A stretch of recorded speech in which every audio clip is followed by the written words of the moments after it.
새해 복 많이 누리시고, 네.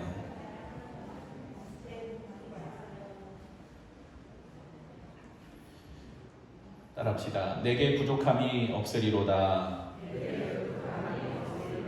아멘. 국민일보에 이런 글이 실린 적이 있는데 아마 이 시대보다 훨씬 앞선 몇 년 전인데 아주 딱 지금이랑 맞습니다. 텔레비전은 나의 목자시니 내게 부족함이 없으리로다. 그가 나를 따뜻한 아랫목에 누이시며 쉴만한 자리로 인도하시는도다. 코로나 시대보다 훨씬 전인데 어쩜 이렇게 잘 맞습니까? 아이들 버전도 있습니다. 만화 영화는 나의 목자시니 내가 부족함이 없으리로다. 그가 나를 무아지경에 누이시며 한없는 상상의 세계로 인도하시는도다. 청소년 거 있습니다. 핸드폰은 나의 목자시니 내가 부족함이 없으리로다. 그가 나를 게임 앱에 누이시며 메신저의 세계로 인도하시는도다. 작년 버전 있습니다. 대형 아파트는 나의 목자시니 내가 부족함이 없으리로다. 그가 나를 로얄층에 누이시며 부유한 공간으로 인도하시는도다. 이제 아멘 하고 싶은데 막 근질근질한데 참고 있는 걸 봅니다. 여호와는 나의 목자시니 내게 부족함이 없으리로다. 이 고백을 하면서 사실 여기 내게 부족함이 없으리로다. 오늘 두 번째 이 고백을 하게 될 때 부족하다라는 이야기에 이렇게 마음이 이렇게 쓰이는지 모릅니다. 혹시 여러분 주변에 혹시 여러분 중에라도 돈을 이 정도 벌었으면 됐다라고 말하는 분들 본 적 있습니까? 우리나라 최고의 가문, 최고의 부자 가문을 보면 항상 경영권 다툼 때문에 형제와 형제가 싸우고 삼촌과 조카가 피 터지게 싸우고 가족이 아니라 원수가 되어서 뉴스를 장식하는 일들을 많이 봅니다. 이 사람들은 부족한 사람들입니다. 그 사람들만 부족합니까? 양은 달라도 우리도 모두 부족한 사람들 아닙니까? 여러분, 선교사들이 선교지로 이제 평생을 헌신하여서 내가 주를 위하여서 살겠습니다라고 그리고 나서 선교지로 갈 때 뭘 제일 많이 걱정하는 줄 아십니까? 목사님들이 교회를 개척할 때 뭘 제일 많이 걱정하는 줄 아십니까? 돈입니다. 어떤 선교사님은 그래서 선교지로 가려면 정기적인 선교 후원금 그걸 1년만 딱 끊고 선교지에 가서 살아라 이렇게 얘기합니다. 왠 줄 아십니까? 그때부터 하나님이 역사하는 것을 만날 수 있기 때문입니다. 고국에서 선교 후원금이 너무 많이 정기적으로 제대로 오면은 기도를 안 한답니다. 제가 선교사로 해외에서 4년을 아내와 함께 출발을 할 때 결혼하고 나서 좀 얼마 있다가 출발했는데 월세방 보증금 2천만 원을 들고 갔습니다. 2천만 원을 들고 훈련도 받고 그리고 티켓도 끊고 거기에서 이제 머물 곳도 마련하고 해서 2천만 원이 딱 6개월 되니까 똑 떨어지더라고요. 정말 쓰려고 보니까 일도 아니에요. 그 다음 어떻게 했을까요? 6개월 만에 들어와야 됩니까? 너무 쪽팔린 거예요. 들어오기. 하나님 안 됩니다. 면이 안 섭니다. 1년은 채워야지요. 그때부터 기도하기 시작하는데 돈 내는 날은 왜 이렇게 빨리 다가오고 돈 내야 되는 상황은 왜 이렇게 더 많아지는지. 그런데 하나님이 마감날이 다 되어오자 그때부터 하나님의 역사가 놀랍게 일어나는데 예상치 못한 사람이 갑자기 송금해 주시고 뜻하지 않은 물건을 문 앞에서 받게 하시고 그래서 4년 선교사로 지내는 동안 호주, 뉴질랜드, 캄보디아, 스위스를 비롯한 서유럽, 이스라엘 이 많은 나라들을 거치면서 한 끼도 굶은 적이 없고 2년 차에는 유민이 57일 되는 저 아이를 지금 저렇게 징그럽게 컸는데 그 아이를 데리고 온 세계를 누비면서 정말 그때 제가 고백했던 고백이 여호와는 나의 목자시니 내게 부족함이 없으리로다. 이 고백이었습니다. 하나님은 부족함을 채우시는 분이십니다. 오병이어의 기적은 언제 일어난 줄 아십니까? 빈들에 5,000명, 장정만 5,000명이 모였어요. 먹을 것이 없습니다. 그때 그 빈들에서 오병이어의 기적이 일어납니다. 예수님의 말씀을 따라 그 빈들로 가지 않았다면 만날 수 있었겠습니까? 이스라엘 백성들이 홍해를 넘어 광야로 그야말로 터벅터벅 걷는 그 걸음들이 있었기에 날마다 하나님이 주시는 만나와 배추라기를 그들이 먹고 40년을 광야에서 있지 않았습니까? 부족함이 은혜요? 부족함이 감사가 되어야 됩니다. 왜냐하면 하나님 그 부족함 가운데 우리를 만나시고 우리를 채우시는 분이시기 때문입니다. 오늘 본문에서 여호와는 나의 목자시니 내게 부족함이 없으리로다. 부족함이 없어서 이렇게 고백했겠습니까? 아닙니다.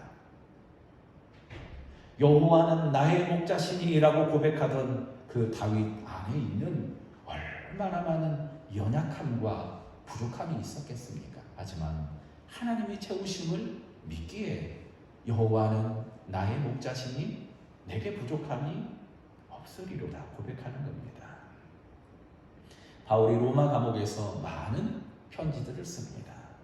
감옥에서 쓴 많은 바울의 편지들 중에 유독 눈에 띄는 편지 하나가 바로 빌립보서입니다. 감옥에서 쓴 빌립보서는 두 가지 주제가 계속해서 반복이 되는데 하나는 기뻐하라, 다른 하나는 자족한다입니다. 감옥에서 기뻐할 수 있었겠습니까? 감옥이 만족스럽겠습니까? 우리가 잘 아는 구절 빌립보서 4장 13절 내게 능력 주시는 자 안에서 내가 모든 것을 할 수 있느니라. 이 구절이요 감옥에서 한 바울의 고백입니다. 뭘 할 수 있어서 이렇게 얘기했겠습니까? 그 위에 보면 이렇게 고백합니다. 내가 궁핍함으로 말하는 것이 아니라 어떠한 형편이든지 나는 자족하기를 배웠노니. 감옥에 있으면서 그 어려운 순간에 바울이 자족하기를 배웠다라는 말은 아유 나는 그냥 이 정도면 됐어 만족해 라는 말이 아닙니다. 하나님이 나를 어떻게 채우실지 하나님이 내 인생을 어떻게 인도하실지 알기에 바울은 내가 자족한다라고 말하고 내게 능력 주시는 자 안에서 하나님이 나를 힘 주시면 내가 무슨 일이든 할 수 있음을 내가 압니다 라고 고백하고 있었던 것입니다. 그냥 밖에 나와서 그냥 좋은 차, 좋은 집에 앉아서 내가 힘이 있어서 내가 할 수 있습니다 라고 말하는 것이 아니라 내가 아무것도 할 수 없는 그때 하나님이 나로 인하여 하실 일들을 기대하던 바울이 그렇게 이야기하던 겁니다. 사랑하는 성도 여러분, 여호와는 나의 목자시니 내게 부족함이 없으리로다. 같이 합시다. 여호와는 나의 목자시니 내게 부족함이 없으리로다. 아멘. 돈이 떨어졌을 때 그때 해야 될 고백이 여호와는 나의 목자시니 내게 부족함이 없으리로다. 주변에 도울 사람이 없어졌을 때 그때 해야 할 고백이 이 고백이고 일이 내 생각대로 되지 않을 때 여호와는 나의 목자시니 내게 부족함이 없으리로다. 목자 되신 주님을 그 부족하고 연약한 인생 가운데 모시고 그리고 비로소 진실하게 만날 수 있게 되는 겁니다. 성도가 누굽니까? 성도는 궁핍함과 고난 속에서도 영원한 천국을 바라보며 찬송할 수 있는 사람. 죽음의 골짜기를 지날지라도 하나님을 바라보며 오늘도 감사할 수 있는 사람. 아무도 나를 이해 못하고 혹은 나에게 상처를 주지만 내가 하나님으로 인하여서 만족하는 사람. 그 사람이 성도라고 합니다. 이 구절을 좀 길지만 고린도후서 4장 16절부터 18절 말씀을 준비했습니다. 성도는 어떻게 살아야 되는지 이 다음 구절 보여주시겠어요? 종배야, 우리 같이 길지만 천천히 한번 읽어봅니다. 그러므로 우리가 낙심하지 아니하노니 우리의 겉사람은 낡아지나 우리의 속사람은 날로 새로워지는도다. 우리가 잠시 받는 환난에 경한 것이 지극히 크고 영원한 영광에 중한 것을 우리에게 이루게 함이니 우리가 주목하는 것은 보이는 것이 아니요 보이지 않는 것이니 보이는 것은 잠깐이요 보이지 않는 것은 영원함이라. 아멘. 한국 교회의 문제가 뭔 줄 아십니까? 부족함이 없습니다.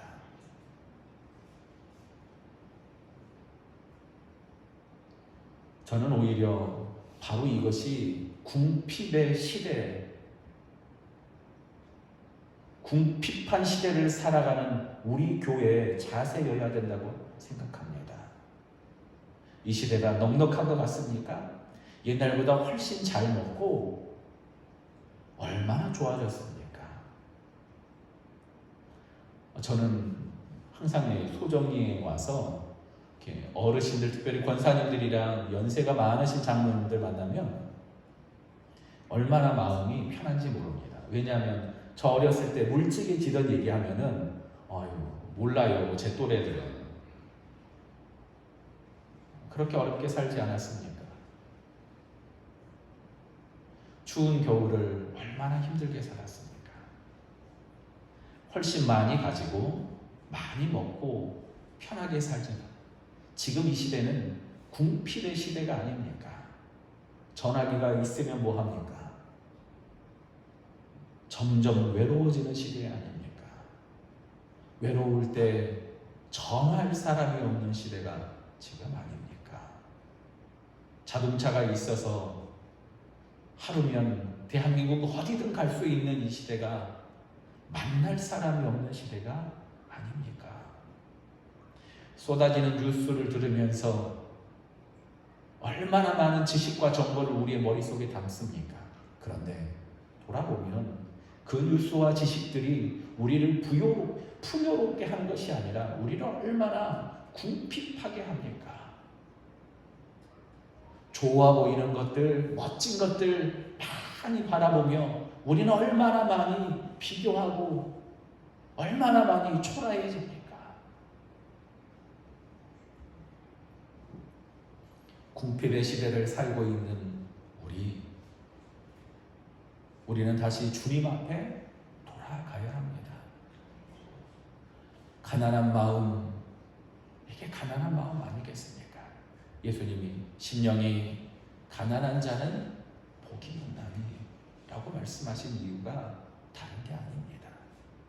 다 가진 줄 알고 착각하며 교회의 행정으로, 교회의 재정으로 모든 것을 다 하려고 하는 이 시대에 이 교회가 어쩌면 궁핍한 교회가 아니겠습니까? 여러분의 영혼은 어떻습니까? 우리의 겉사람은 낡아지나 우리의 속사람은 날로 새로워지도다. 이 말씀을 이렇게 읽는데 여러분 혹시 올해 연세가 어떻게 되세요? 라고 말하면 여러분 빨리 계산하시죠. 작년에 했던 그 나이 말고 한 살 더해서. 어제 저는 이용순 권사님을 뵙고 왔습니다. 요양원에서 태어나셔서 큰아들 집에서 쉬고 계십니다. 요양원을 나오셨다는 이야기는 상태가 갑자기 호전돼서 좋아졌다는 것을 의미하지 않습니다. 치매 증상이 심해지고 몸도 약해지고 흔들어 깨워도 잠깐 눈을 떴다가 초점을 잃고 바로 또 주무시는 권사님 손을 잡고 저는 어제 기도했습니다. 여호와는 나의 목자시니 내게 부족함이 없으리로다. 겉사람은 낡아지나 우리의 속사람이 주님 안에 새로워지며 오히려 우리의 겉사람이 낡아짐을 알 때 천국 문에 더 가까워졌음을 믿기에 믿음으로 축복하며 걸음을 돌렸습니다. 여호와는 나의 목자시니 내게 부족함이 없으리로다. 다윗에게 부족함이 왜 없었겠습니까? 왜 인생에 아쉬움이 없었겠습니까? 사랑하는 아내가 다윗을 배신하고 사랑하는 자녀가 죽고 큰아들은 다윗을 배신해서 반란을 일으키고 쫓기고 쫓겨가던 다윗은 미친 척하며 수염에 침을 질질 흘리고 종이짝 같은 그 자존심마저 던지고 목숨을 연명하며 살 때 다윗이 왜 부족함이 없었겠습니까? 하지만 다윗은 미련한 양 같은 자신을 인도하시는 하나님을 가장 선한 길로 인도하여 주실 하나님을 믿기에 여호와는 나의 목자시니 내게 부족함이 없으리로다 고백하는 겁니다. 편할 때, 배부를 때, 마음에 상처가 없고 넉넉할 때 부르는 노래가 아닙니다. 사망의 음침한 골짜기를 다닐지라도 내가 해를 두려워하지 않을 것은 주께서 나와 함께 하시리라. 다윗이 고백하는 이 고백은 궁핍하고 갈급한 심령으로 하는 주님을 부르는 찬양입니다. 양은 어리석고 무능하고 바보 같고 더럽습니다.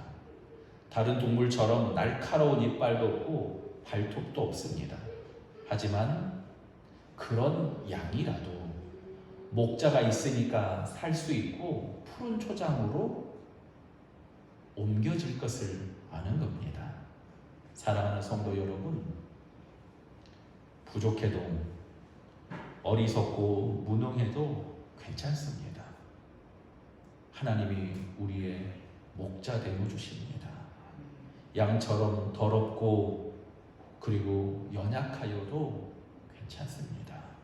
하나님은 우리를 포기하지 않으십니다. 여호와는 나의 목자시니 내게 부족함이 없으리로다.